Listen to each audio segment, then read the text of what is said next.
les mémoires papier, les mémoires magnétiques, les disques magnétiques, les disques optiques. Comme nous l'avons vu dans l'historique de la théorie 1, le concept de mémoire est un concept ancien et général. De même que les livres, c'est-à-dire l'écriture, qui sont une mémoire collective de l'homme, les premières mémoires à usage technique voire industriel sont déjà anciennes. Ce sont les bandes de papier perforées de l'orgue de Barbarie ou du métier jacquard. Une bascule électronique ou un interrupteur sont aussi des mémoires élémentaires comme nous le verrons. 1. Les mémoires. 1.1. Définition. Mémoire, on appelle mémoire, tout système permettant de conserver une information et d'en disposer par la suite, par exemple un bit, un octet, 8 bits, ou plus généralement un mot de n bits ou bytes. Capacité, on appelle capacité d'une mémoire le nombre de bits qu'elle peut conserver, on l'exprime généralement en octets ou en kilooctets, 1024 octets, ou encore en mégaoctets, 1024 kilooctets. On distingue la capacité théorique ou non formatée de la capacité formatée. Cette dernière est la capacité réellement utilisable après déduction de bits de service nécessaires dans certaines technologies. Temps d'accès, access time. On appelle temps d'accès le temps nécessaire pour aller lire ou écrire une information en mémoire. Temps de cycle, temps séparant deux opérations successives de lecture ou d'écriture. Mémoire de masse, elle est caractérisée par sa grande capacité et généralement par un temps d'accès élevé.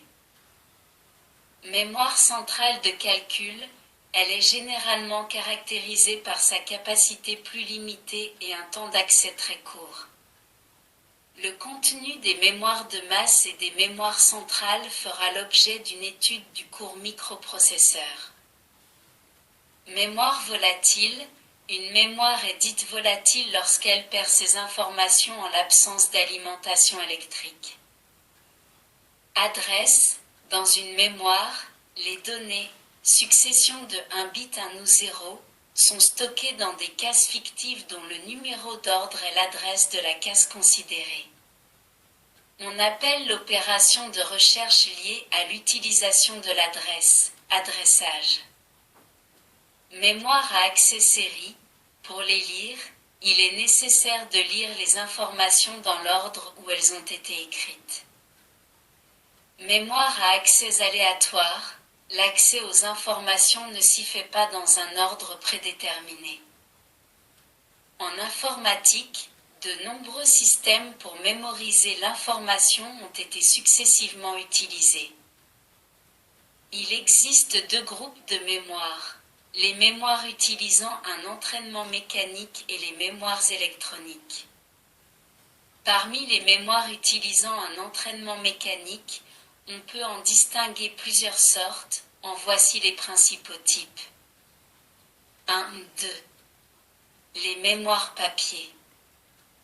1, 2. 1. Bande perforée en papier, en mylar, mais aussi en métal, figure 1. La bande perforée est munie en son milieu d'un canal d'entraînement. Le code correspondant à un caractère est inscrit transversalement grâce à des perforations qui représentent les bits à 1 ou à 0. Le nombre de perforations, généralement bit à 1, est pair ou impair. À cet effet, un canal est réservé aux bits de parité ou d'imparité. Il existe de nombreux codes développés par chaque constructeur. Ce système qui fut très répandu sur les facturières électromécaniques est encore utilisé sur certaines machines à commande numérique, fraiseuses, tours, etc. Il est lent, son accès est série, c'est-à-dire qu'il est nécessaire de lire toute la bande dans l'ordre avant d'atteindre les données recherchées. Il est progressivement remplacé par les disquettes. 1, 2. 2. Carte perforée, 80 colonnes type IBM, figure 2. Les codes sont réalisés au moyen de perforations rectangulaires selon un principe analogue à celui de la bande perforée, par un perforateur électromécanique ou par brûlage. La lecture s'effectue au moyen de palpeurs, de balais, par détection de variations diélectriques ou par lecture optique. Ce système est en voie de disparition car il est trop lent et peu pratique, il date du tout début du siècle. Ce système, comme le précédent, ne permet qu'une seule écriture, il n'est pas question de reboucher les trous. 1.3. Les mémoires magnétiques. 1.3. 1. Les bandes magnétiques à codage numérique. Sur ces bandes magnétiques, on écrit l'information sous forme de 1 et de 0. A. Bande magnétique. La bande magnétique est constituée d'un support plastique en mylar recouvert d'oxyde de fer ou de chrome en fines particules agglomérées avec un liant. Elle peut être conditionnée en bande, en vrac ou en cassette. B. Principe de l'écriture.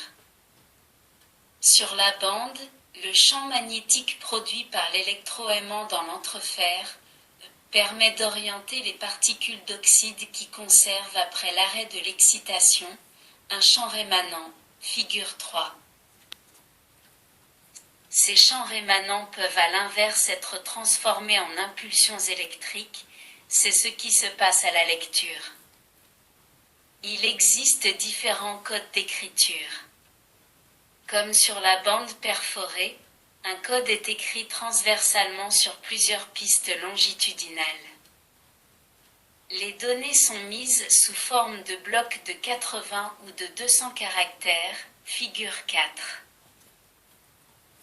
Afin de détecter les erreurs d'écriture et de lecture, on utilise un bit de parité ou d'imparité qui donne la parité transversale, ainsi que 2 caractères supplémentaires appelés LRCC, l'entre-redundancy character check, en français, caractère de contrôle de parité longitudinale et CRCC, cyclic redundancy character check, en français, caractère de contrôle de redondance cyclique. Ces 2 derniers caractères sont à l'écriture, déduits des données figurant dans le bloc d'information au moyen d'une opération logique. En faisant à la lecture l'opération inverse, on peut savoir si le bloc d'information a bien été écrit correctement sur la bande. 1.3. 2. Les bandes magnétiques à codage en fréquence sonore, standard Kansas City. Ce mode d'écriture est utilisé principalement dans les systèmes grand public et dans tous les cas dans les systèmes de faible capacité, ordinateurs ou automatismes. On utilise une cassette standard, type Philips, ou une cartouche de type 3M, figure 5, sur laquelle on convertit les bits 1 et 0 en fréquence sonore, figure 6. 4 périodes de 1200 Hz représentent le 0. 8 périodes de 2400 Hz représentent le 1. Ce type d'écriture est donc analogique. Ces mémoires sont de type série, la lecture et l'écriture y sont possibles. 1.3. 3. Les cylindres magnétiques, ancêtres des disques magnétiques, figure 7. Ils sont aujourd'hui abandonnés. 1.3. 4. Les disques magnétiques. Cette technique en pleine évolution tend à supplanter tous les autres systèmes de mémoire à entraînement mécanique. Le support magnétique se compose d'un disque rigide en aluminium ou d'un disque souple en mylar, l'un comme l'autre recouvert d'une couche d'oxyde magnétique, elle-même recouverte d'une couche antistatique et lubrifiante. Il existe différents types de disques. A. Les disques simples. Disque dur inamovible dit Winchester. Disque à tête fixe, ils sont rapides mais très coûteux et aujourd'hui abandonnés, figure 8. Disque dur à tête mobile simple face, figure 9. Disque souple ou disquette dit, floppy disk, de diamètre 8 pouces, 5 pouces 1 quart, 3 pouces 1 demi, figure 10. B. Les disques multiples ou empilage de disques encore appelés 10 packs, figure 11. On appelle 10 packs un ensemble de plusieurs disques durs reliés par leur centre. Comme pour les disquettes, il existe plusieurs diamètres de disques, 14 pouces, 8 pouces, 5 pouces, 3 pouces. Nota, 1 pouce, mesure anglaise, égale 2,54 cm. 1, 3. 5. Organisation d'un disque magnétique, figure 12. L'organisation générale est commune à tous les disques. Un disque comprend des pistes concentriques divisées en secteurs comme représenté figure 12.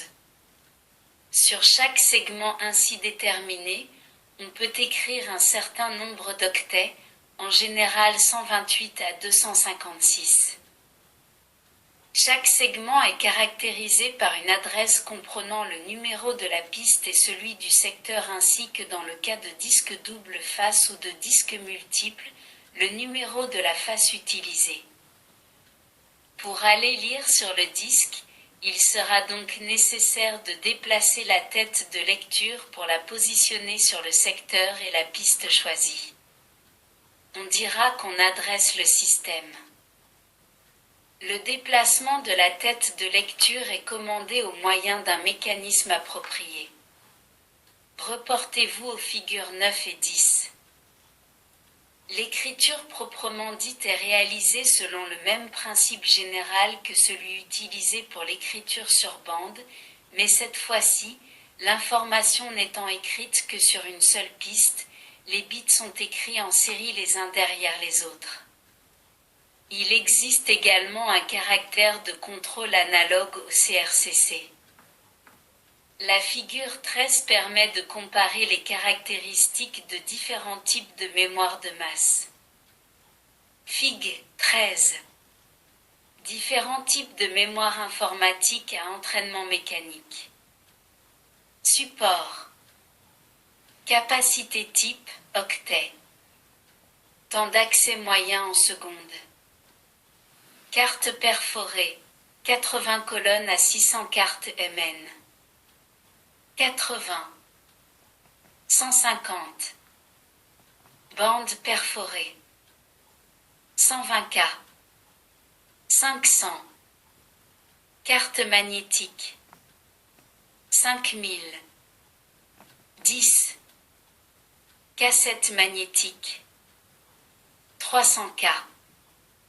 10 à 100. Mini-cassette. 64K. 20 à 150. Disquette, un face, simple densité.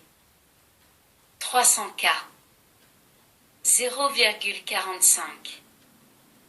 Mini-disquette. 100K. 0,8. Cartouche magnétique. 2M. 20 à 60. Mini-cartouche. 270K. 15. Mini-disque rigide 8 pouces. 5M. 0,1. Disque rigide 14 pouces. Inférieur à 5M.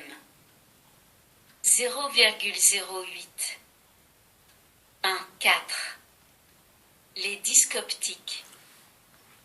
Ces systèmes sont utilisés pour la mémorisation des sons. Ils tendent à remplacer les anciens disques à enregistrement analogique, 10 microsillons 33 ou 45 tours minute qui fonctionnent grâce à l'effet piézoélectrique. Le signal sonore à enregistrer est échantillonné puis quantifié et enregistré sous forme numérique. Les 1 et les 0 ainsi obtenus sont matérialisés par l'absence ou la présence de trous de 0,5 μm de largeur et 0,1 μm de profondeur gravés sur un disque de matière synthétique nickelée. Les bits sont écrits en série selon une piste en spirale comme dans un microsillon classique, comme représenté figure 14. Cette écriture est réalisée par matrissage comme pour les disques microsillons. La lecture est réalisée grâce au faisceau de lumière cohérente émis par un laser comme illustré figure 15. Celui-ci vient traverser la couche protectrice transparente recouvrant le disque et se réfléchir sur la pellicule métallique. Une cellule photoélectrique analyse le faisceau réfléchi et peut ainsi déceler la présence ou l'absence de trous sur la portion de piste explorée. Le signal mis en évidence par le capteur photoélectrique apparaît sous forme de 1 et de 0. Ces mémoires à lecture autorisée seules sont appelées à d'autres développements tels que la mémorisation d'images, vidéodisque Philips, ou même à mémoriser n'importe quel type d'information. Ces mémoires sont actuellement à accès série. Merci de votre écoute. À bientôt.